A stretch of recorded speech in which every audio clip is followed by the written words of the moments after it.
Hi అందరికీ. ఈరోజు నేను ఇంట్లో చికెన్ కర్రీ చేస్తున్నాను. ఎలా చేయాలో చూద్దాం. ముందుగా 2 ఉల్లిపాయలు 2 పచ్చిమిరకాయలు కట్ చేసుకోవాలి. తర్వాత బాండీ పెట్టుకొని ఉల్లిపాయలు పచ్చిమిరకాయలు ముక్కలు వేసుకొని వేయించుకోవాలి. తర్వాత అల్లం వెల్లుల్లి పేస్ట్ వేసుకొని పచ్చివాసన పోయేదాకా వేయించుకోవాలి. తర్వాత చికెన్ బాగా వేసి కలుపుకోవాలి. 5 నిమిషాల తర్వాత పసుపు ఉప్పు వేసి కలుపుకోవాలి. మూత పెట్టుకోవాలి. టమాటా ముక్కలు వేసుకొని బాగా మగ్గించుకోవాలి నీరంతా పోయేదాకా.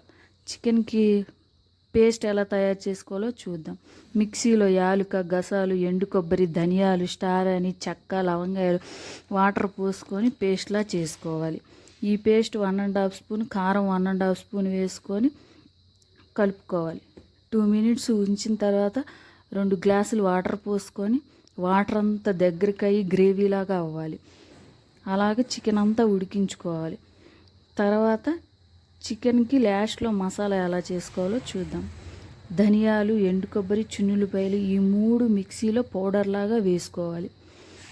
చికెన్ అంతా చివరికి బాగా ఉడికిన తర్వాత ఈ పౌడర్ని వేసుకొని కలుపుకోవాలి. కొత్తిమీర కూడా వేసుకొని ఈ స్టైల్లో చికెన్ కర్రీ చేస్తాను. మీరు ఏ స్టైల్లో చేస్తారో నాకు కామెంట్ చేయండి. అంతేనండి నేను చేసిన chicken curry.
Please do like, share and comment, subscribe please.